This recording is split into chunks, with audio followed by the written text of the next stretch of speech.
Usually think of a contract as like a highly exclusive, highly private club. Yeah, totally. A closed loop. Right, like you and the other person shake hands, you sign a piece of paper, the velvet rope closes, and absolutely nobody else is allowed inside. You'd think so, right? Yeah, I mean, whatever happens in that contract is supposed to stay in that contract. That is definitely the traditional intuitive assumption we all have. Right. The rights, the obligations, the power to sue, we just naturally assume those things belong exclusively to the people who, actually put pen to paper. But today, we're doing a deep dive into a stack of legal notes that, well, it absolutely shatters that assumption. It really does. It flips the whole concept on its head. Because we're exploring what happens when the bouncer at that velvet rope suddenly starts letting, like, total strangers inside. Yeah, the outsiders. Exactly.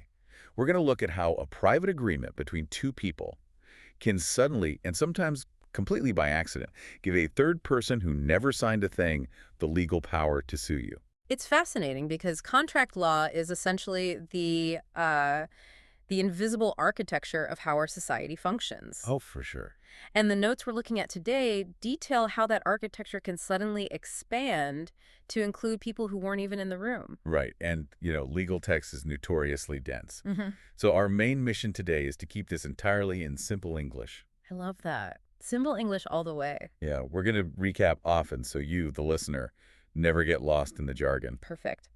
And just to give a quick roadmap, we are breaking down three main concepts today. Okay, lay them out for us. Sure. So we'll cover benefiting outsiders, handing off rights, and handing off chores, and Sure. all of it without the typical legalese. Awesome. Okay, so let's start right at the door of that club. The velvet rope. Yeah, if two people make a deal and it just happens to help someone else out, does that third person automatically get to start making demands? Well, Like, if I make a deal that somehow benefits my neighbor, can my neighbor suddenly take me to court if I back out? the short answer there is no. Okay, phew. Yeah, the law draws a very strict boundary here to prevent, absolute chaos. It basically divides outsiders into two distinct groups. And what are those? You've got intended beneficiaries and incidental beneficiaries. Intended versus incidental. Okay, meaning people who were deliberately put on the guest list versus just happy accidents. Exactly. Let's look at a classic mechanical example from the sources to see how you actually get on that guest list. Let's do it. Say person A agrees to paint person B's house. Standard contract, right? Right. In return, person B promises to pay $500. But here's the twist. Oh, I love a twist. Person B isn't paying the painter. Mm. Person B promises to pay that $500 directly to person C, who is a total stranger to the actual work. Wait, let's pause and unpack that. Why on earth is person B paying person C if person A is the one, up on the ladder doing all the painting? It sounds weird, but the legal notes outline two main reasons this happens in the real world. Okay. First, maybe the painter, person A, already owed a debt to person C. So A is just using this house painting job to clear their own ledger. That makes sense. The law historically calls this a creditor beneficiary. But keeping it simple, it's just paying off a debt. Right. And the second reason? Well, second is that maybe person A just wants to give person C a nice gift. Like maybe C's their nephew or something. It's being generous. Yeah, exactly. The law calls that a done beneficiary. Okay, so regardless of whether it's paying off an old debt or just giving a gift, the fundamental point is that person A explicitly wanted that money to go to person C. Right. It wasn't a typo. Yeah, it was deliberate. And that deliberate intent is the magic key. The person who asked for the payment to be directed somewhere else had an explicit intention to benefit that third party. Okay. Because of that intent, person C is an intended outsider, and that status grants person C the actual legal power to sue person B if B refuses to pay up. That is just wild to think about. I mean, person C never lifted a paintbrush. Nope. They didn't negotiate the price. They never signed a single document. Yeah. But they can drag person B into a courtroom. They absolutely can. Okay, so that makes total sense for the intended outsider. But let's test the boundaries of the incidental outsider, the happy accident you mentioned. Sure, let's hear it. Let me try out an analogy here. So let's say two friends make a really high-stakes bet on a football game, Okay, I'm with you. and the loser has to buy 20 pizzas from the local mom-and-pop pizza place down the street. A sizable order that the pizza place would certainly appreciate. Right. The pizza place is absolutely going to benefit from this private contract between the two friends. Definitely.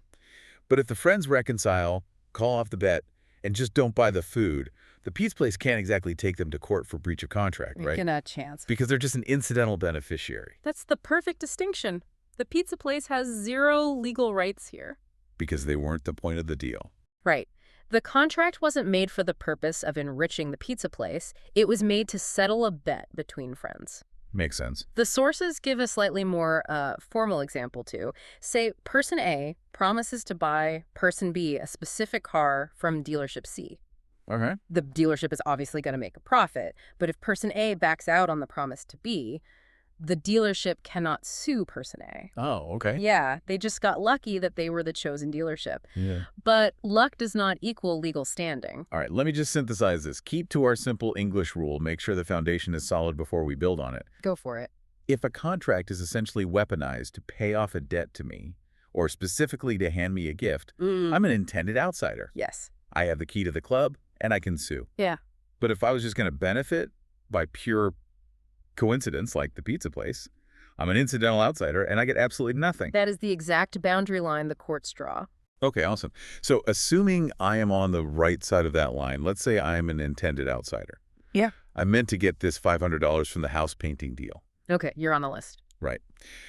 The immediate question that comes to mind is, like, when does my power actually become permanent? Ah, that is the big one. Because what is stopping the two original guys from waking up the next day, grabbing a cup of coffee and saying, you know what, never mind, let's just keep the money between us? Right. Can they just revoke your guest pass? Exactly. Can they? That is the million-dollar question, and the law addresses it with a concept called vesting. Vesting. Okay, let's translate that. In simple English, we're talking about locking it in, right? Locking it in is a really great way to think about it. It's the exact moment the door locks and they can't kick me out. Exactly. It's the precise moment when the outsider's rights become permanent. Once those rights vest, the original two people lose the legal power to change or cancel the deal without getting the outsider's explicit permission. Okay, so what actually turns the lock? Like, how does an outsider lock in their power? The notes lay out 3 specific triggers. If the outsider hits any one of these 3, the deal is completely frozen. Okay, what's the first one? The first is fairly obvious. The outsider files a lawsuit to enforce the contract. Okay, yeah, that makes total sense. By dragging them to court, you are, like, formally cleansing your spot in the deal. Yep, you're officially in. What's the second trigger? The second is when the outsider expressly assents to the contract at the request of one of the parties. Wait, what does that look like in real life? So someone involved in the deal reaches out and asks, hey, we set up this benefit for you. Do you accept it? And the outsider simply says, yes, I agree. Seriously, just saying yes verbally or in writing is enough to lock the original parties into their own contract. It is, yeah, because it creates a formal acknowledgement of the arrangement between everyone. Wow, okay. And the third trigger? The third trigger is where things get truly complicated.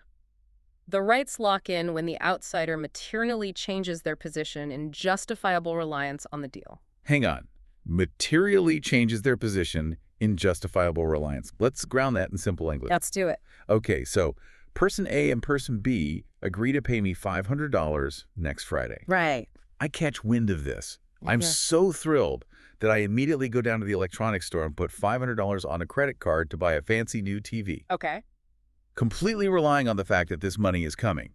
Are you telling me that simply because I bought a TV, A and B are now legally trapped? They didn't even talk to me. If your reliance on their promise was justifiable and they should have reasonably foreseen that you might act on it, then yes, they are trapped. No way. Yes way. The underlying legal principle here is called promissory estoppel. Okay, but I mean, that feels a little unfair to the original deal makers, doesn't it? Well, you have to look at it from the court's perspective, right? The courts are constantly trying to balance fairness and prevent harm. If you made a promise and you knew or should have known someone was going to make financial decisions based on that promise, it's profoundly unfair for you to just pull the rug out from under them. I guess that makes sense. You induce them to act to their own detriment, taking on that credit card debt. So the law says you bear the cost of that. Your ability to cancel the deal just evaporates. Okay, so by acting on the promise, I freeze their ability to change their minds. Exactly. But if I do end up having to sue the guy who was supposed to pay me person B, in our example, do I just automatically win? Oh, not necessarily. Like, does person B have any way to defend themselves, or are they just a sitting duck? Person B is absolutely not defenseless. The text provides a massive caveat right here. Okay, let's hear it. When an outsider sues, the promisor, the one paying, can use any defense against the outsider that they could have used against the original dealmaker. Oh, I see. So if the original contract between A and B was actually signed like 10 years ago and the legal statute of limitations is completely run out, person B can look at me, the outsider, and say, sorry, this contract is legally dead. Precisely. Because person B could have used that excuse to avoid paying person A, they are legally allowed to use that exact same excuse to avoid paying you. Ah, okay. You basically step into the shoes of the original person, inheriting all the flaws and baggage of the original contract. But wait, what if the baggage is between me and person A? How do you mean? What if person A originally owed me money, but that debt was super old and expired? Can person B use that as an excuse not to pay me? This is a really critical distinction in the notes. No, they cannot. They can't. No. Person B cannot use defenses that person A had against you. Okay.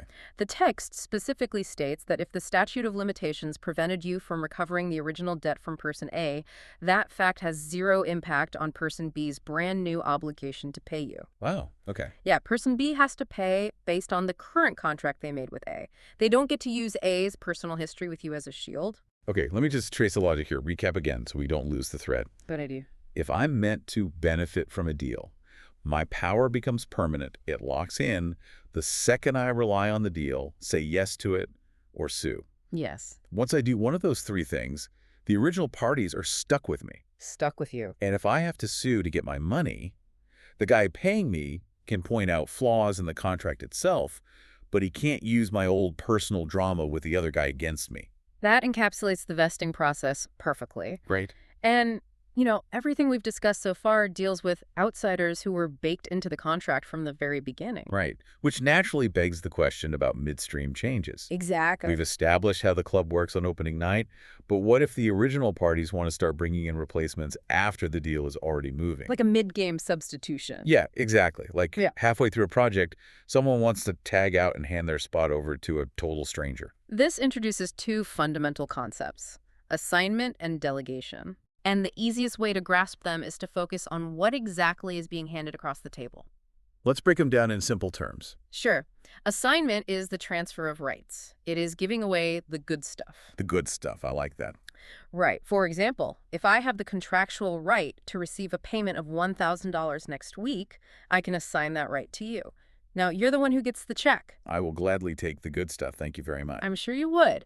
Now, delegation is the opposite. It's the transfer of duties or obligations. It's basically handing off the chores. Handing off the chores. Okay. Yeah, if I'm under contract to mow your lawn all summer and I get tired of it and tell my neighbor to do it instead, I have delegated my duty. Giving away the good stuff versus handing off the chores. That makes the distinction crystal clear. It really helps to think of it that way. Now, while reading through the section on assignment, handing off the good stuff, I hit what I think is the most counterintuitive, shocking loophole in this entire stack of legal notes. Oh, I know exactly what you're talking about. You're talking about the distinction between a contract stating assignments are prohibited versus stating they're void. Yes. This blew my mind. It's a trip. Okay, listener. Imagine you sign a massive business contract, and buried in the fine print, the contract explicitly says, an assignment of rights is prohibited. Okay. In plain English, to any normal person reading that, it means you absolutely cannot hand off the good stuff. It's forbidden. Right. Any reasonable person would interpret prohibited as a hard stop. But according to the law, if the contract just says the word prohibited, you actually can still assign the right. You really can. You fully retain the legal power to give the money away to a stranger, even though the contract literally told you not to. How does that make any logical sense? It is deeply counterintuitive, I'll give you that. But it makes sense when you look at the history of why courts operate this way. Okay, enlighten me. For centuries, courts have intensely hated what they call restraints on alienation. It's me. In simple terms, courts want money, property, and rights to flow as freely as possible because it stimulates the economy. Oh, I see. Right? Like, small businesses often need to assign their right to get paid to financial firms just to get quick cash to make payroll. So the courts are basically saying, we don't want your private contracts slowing down the wider economy. Exactly. So courts look at the word prohibited and they interpret it as merely a promise. A promise? Yeah, you promised not to assign the right.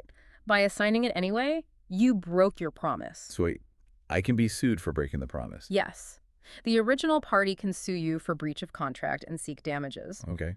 But, and this is the massive loophole, it doesn't legally invalidate the handoff. The stranger still gets the money. The assignment itself remains completely valid. That is insane. So how do you actually lock the door? If a company truly wants to stop a transfer, what do they have to write? They have to use the magic legal word. And that is void. Void. If the contract says any assignment of rights is void, then the power to assign is completely destroyed. Wow. If you try to hand off the good stuff then, the law treats it as if it never happened. The stranger gets absolutely nothing. It is just staggering that a multi-million-dollar transfer can completely hinge on whether a lawyer typed prohibited or void in, like, paragraph 42. Precision is everything in contract law. A prohibited assignment happens, but you get sued. A void assignment is just a ghost. Beautifully summarized. That is why legal drafting is an entire profession. Absolutely. So that covers assignment, giving away the good stuff. But the rules shift significantly when we talk about delegation, handing off the actual chores. Which makes sense. I mean, if I owe you money, you probably don't care if the check comes from me or my accountant, as long as it clears. Right. But if I hire someone to do a job, I care very much about who shows up to do the work. Exactly. The general rule is that you are allowed to hand off your standard chores.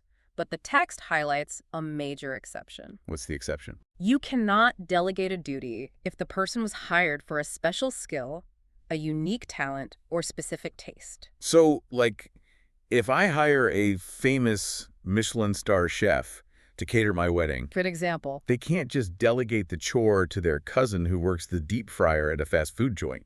Precisely. You have a substantial, legally recognized interest in having that specific individual perform the work. That's a relief. But let's say it's a completely standard, interchangeable chore, delivering 50 2x4s of lumber or mowing a lawn. Anybody can do that. Right, you can delegate that all day long. But here is the trap that catches so many people. Though the liability trap, You know it. I read this part. You are still on the hook. You are firmly on the hook. The text is unambiguous. When obligations are delegated, the delegator is not released from liability. Let's ground that really quick. I agree to paint your house. Halfway through, I get bored and delegate the chore to my buddy.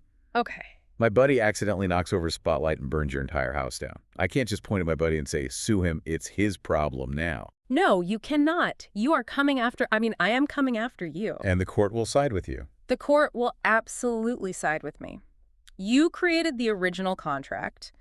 Handing off the physical chore does not mean you handed off the legal liability. Wow. You remain a guarantor of that contract's performance. Okay, let me just pause and connect these two halves before we get to the final piece of the puzzle. Go ahead. If we're passing the baton mid-contract, giving away the rights, the good stuff, is surprisingly easy because courts want money to move. You just have to watch out for the magic word void. Spot on. But if you try to hand off the actual chores, it's incredibly risky because even though someone else is doing the work, your neck is still the one on the chopping block if they mess it up. That is the exact dynamic at play. But logically, that leads to a terrifying problem. How so? If simply handing off a chore leaves me permanently responsible for a stranger's mistakes, how do I ever actually escape? Ah, the escape route. Yeah. How do I get out of a contract without this dark cloud of liability following me around forever? To achieve a true escape, you need to execute what the law calls a novation. A novation. Okay, let's translate that. I think the most accurate translation in simple English is the clean break. It is a total foundational substitution of the parties. The clean break. So how is a clean break practically different from just delegating the chore? Well, a delegation is just you privately telling someone else to do your work. A novation requires tearing up the foundation entirely. Okay. According to the notes, a novation only happens when a completely new contract is substituted for the old one. Right. The original person who had to do the work must be explicitly legally released by the other party. Oh, I see. And the person receiving the work must completely accept the new worker, explicitly waiving any right to sue the original person. You know what? This sounds exactly like renting an apartment. What do you mean? So if I sign a 12-month lease, Yeah. and 6 months in I have to move to another city, I might sublet my apartment to a stranger, right? Right. Subletting is just handing off the chore of paying rent. That's a delegation. Yes, exactly. If the subletter throws a wild party, trashes the drywall, and stops paying rent, the landlord isn't going to shrug. They are going to sue me. I am still liable. That is a flawless, real-world example of delegation. But if I want a clean break, a novation, I can't just sublet. I have to physically go to the landlord, present the new tenant, and say, I need you to completely rip up my lease, release me from all liability, and sign a brand new direct lease with this new person. Yep. Only if the landlord agrees to do that am I actually free. Yes. Mutual agreement from all three parties is the mandatory ingredient for a novation. That makes total sense. The old deal dies, the new deal is born, and your liability is severed. Now, there is one really fascinating wrinkle the notes bring up regarding handing off chores, Okay. specifically when it comes to the sale of physical goods. Right. The section on the UCC, the Uniform Commercial Code. Exactly. The UCC governs the sale of goods across the country, and it adds a very pragmatic layer to this whole thing. What does it do? Under Section 2210, if you are in a contract to buy goods and the seller tries to delegate their duty to deliver those goods to a total stranger, the law explicitly acknowledges that you have the right to feel nervous. The legal phrasing is that it creates reasonable grounds for insecurity. Reasonable grounds for insecurity. I love that. I love that the law is literally validating my anxiety about this random new person entering my life. Right. It validates it, and more importantly, it provides a remedy. Okay, what's the remedy? Well, the UCC recognizes that supply chains are super delicate. If you run a bakery and you ordered 10,000 pounds of specialized flour from a specific mill, Okay. and suddenly they hand the chore off to a brand new, unproven mill, you could be ruined if they deliver bad flour. Oh, absolutely. So the law says you don't have to just blindly cross your fingers. You can legally demand assurances. Assurances. So I can halt the presses and say, prove to me you can actually do this. Exactly. You can demand to see their health inspection or request a test batch. And if they cannot provide adequate assurance that they can perform the chore, you can just treat the contract as breached and walk away. That is such a smart protection. It really is. Okay, let's trace this final escape route for the listeners. If I want to walk away from a contract safely, I cannot just quietly pass the chore to a buddy. I need a clean break.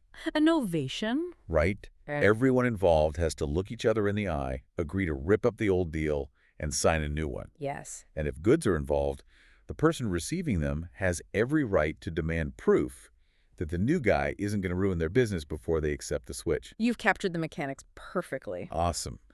We have covered a lot of ground today. We really have. We've translated intended outsiders, the locking-in process of vesting, the really tricky loopholes of assignment, and the liability traps of delegation. It's a lot to digest. It is. But I want to tie all this heavy legal theory back to everyday life for you listening. Yeah. Because this matters. It matters every day. Every single day, you are entering into agreements. You click accept on digital terms of service, you hire contractors, you agree to buy things online. Constantly. Knowing that prohibited doesn't actually mean void could quite literally save a small business. Absolutely. Knowing that delegating a task doesn't get you off the hook could save you from a catastrophic lawsuit.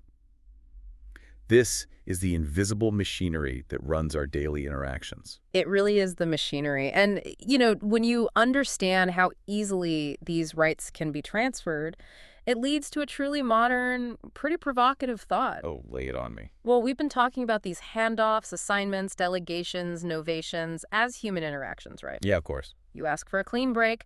Maybe the landlord says yes. Maybe they say no. But think about how technology is changing this right now. What do you mean? Technology like what? Think about the rise of smart contracts and blockchain technology. Okay. These are contracts written entirely in computer code that execute automatically. Oh, I see where you're going with this. If an assignment or a delegation is hard-coded into a blockchain, there is no ambiguity about prohibited versus void. The code just executes. Wow. It automatically transfers the rights or automatically locks in the vesting the very millisecond a condition is met. Oh, wow. So you don't even have time to negotiate or, ask for a clean break? The computer just enforces the handoff instantly? Exactly. It removes human forgiveness, hesitation, and renegotiation from the equation entirely. That's kind of wild. We are moving toward a world where the bouncer at the velvet rope isn't a person you can argue with or slip a $20 bill to. It's an algorithm. Right. And once that code dictates an outsider has power, there is simply no turning back. That is a terrifyingly efficient future to think about. An unfeeling bouncer made of code. Something to keep in mind, right? Well, that definitely gives us all something heavy to chew on the next time we blindly click "I agree" on an update. Read the fine print. Always read the fine print. Thank you so much for joining us today as we mapped out the backdoors and hidden trapdoors of contract law. We will catch you in the next deep dive.